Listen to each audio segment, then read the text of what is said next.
On the 1st of December 1922, the Qing royalty hold a grand wedding ceremony for Puyi at the Forbidden City. Wanrong becomes empress and Wengshu concubine. After the wedding, Puyi and his empress retire to the nuptial room in the palace of earthly tranquility. Everything is red, designed to excite sexual passions. But things don't go according to plan.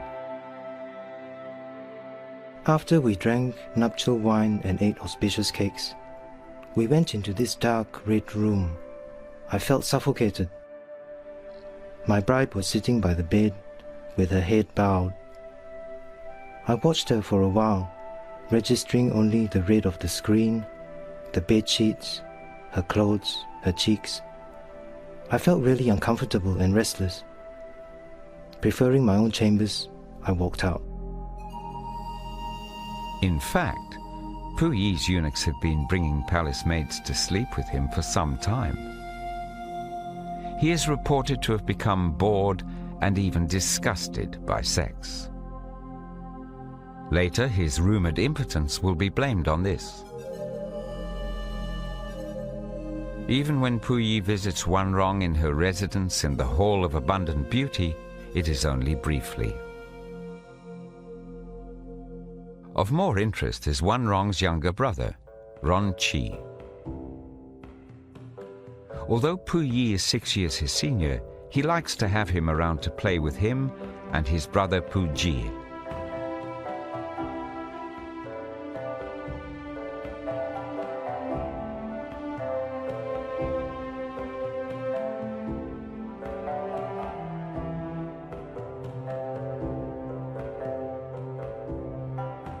Johnston's influence inspires Puyi to challenge some time-honored Qing traditions. Long pigtails are the Manchu custom. Johnston calls the pigtail a pig's tail. Once he might have been hanged for such words, but Puyi is fine with the comment. In fact, he's starting to find his own pigtail irritating. And with Johnston's encouragement, he cuts it off.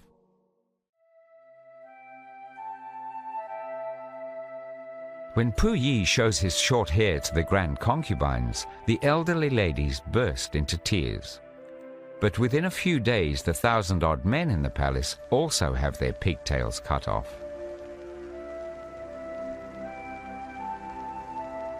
And there's another major issue brewing in the palace.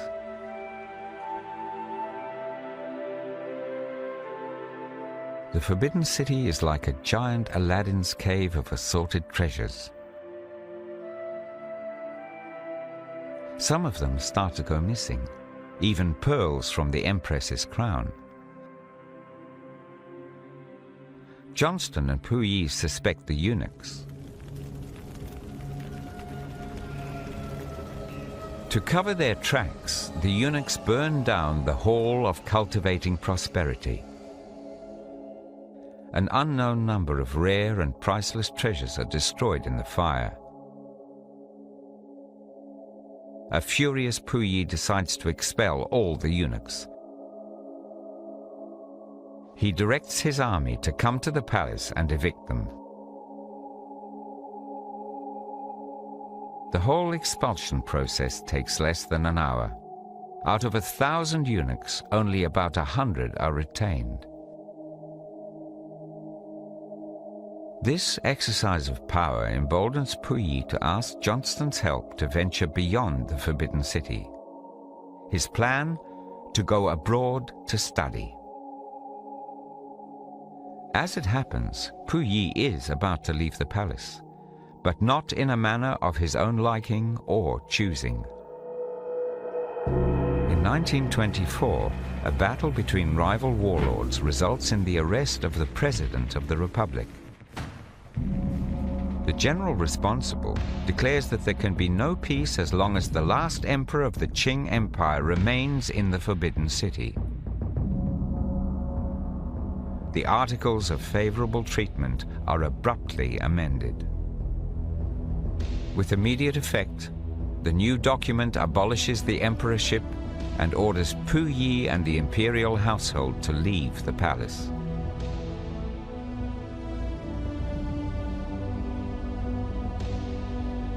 With his army outnumbered, Puyi has no choice but to leave the Forbidden City, exposing him to the outside world for the first time since he was 2.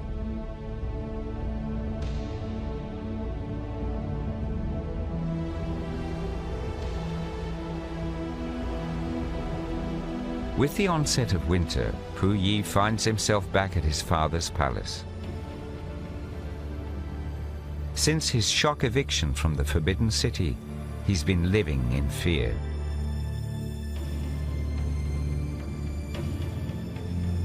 He's at a crossroads. He can now either accept the situation or fight to regain his empire. Either way, he is scared. In desperation, he asks his teacher and mentor, Reginald Johnston, to lobby the British Embassy for a visa to go to England. But wary of upsetting the Chinese, they make a fateful decision to turn Puyi's request down. He turns instead to another foreign power. One of his advisors is friendly with the Japanese in Beijing and brokers a deal with them. They give Puyi and his entire entourage sanctuary at their embassy and also advise him he'll be safer out of Beijing.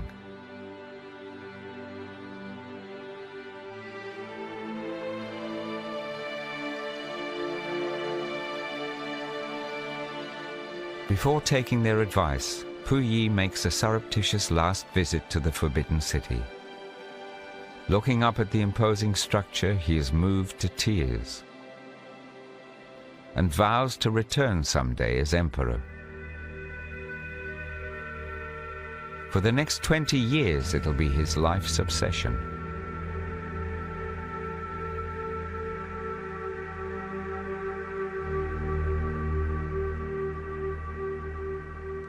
Early in 1925, Puyi disguises himself and boards a train. His secret destination, the Japanese settlement at Tianjin, 130 kilometers southeast of Beijing. At the time, Tianjin is the second largest city next to Shanghai.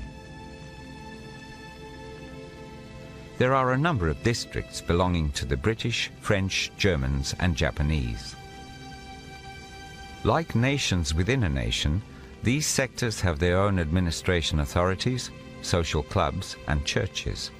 There are even cricket and golf clubs and other facilities like swimming pools and race courses that cater only for foreigners.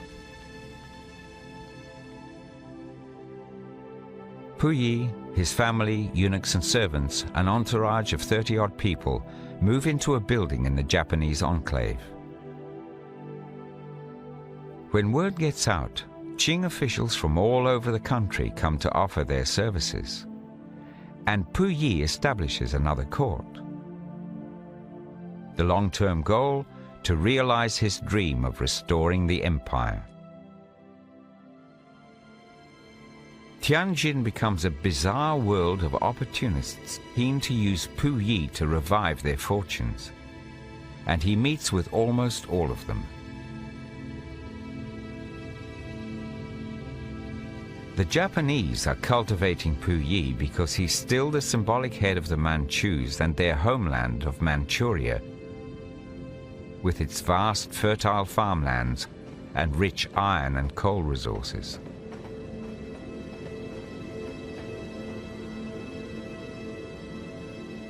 By 1927, the Japanese government is secretly recommending to their emperor that Manchuria be annexed from the rest of China by military force.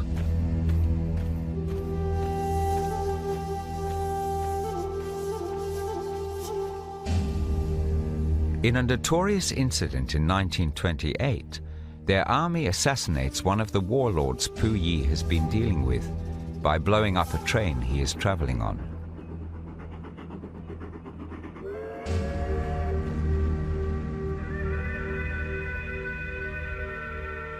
The dead warlord had been warning Puyi against the Japanese.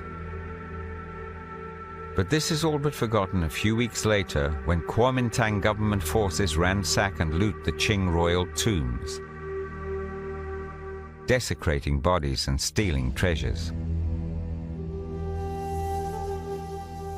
These are the graves of Puyi's own ancestors. He's outraged and vows to take revenge on the Kuomintang government and its new leader, Chiang Kai-shek. But for the time being, he has neither the power nor influence to carry out his threats. The assassination of one of their own now unites the northeastern warlords and brings them together under the flag of the Republic. This is a threat to Japanese plans in the region, and it is now that Puyi will become really useful to them. In 1931, a secret army memo recommends forcible unification of the 4 northeastern provinces and Mongolia. It'll be a homeland for the Manchus and Mongols with Puyi as its nominal ruler. Within a week, the Japanese make their move. In a lightning strike, they take the major Manchurian city of Shenyang in a day, and in just over 4 months, a large part of northeastern China. For the Chinese people, it's to be the start of a 14-year-long nightmare.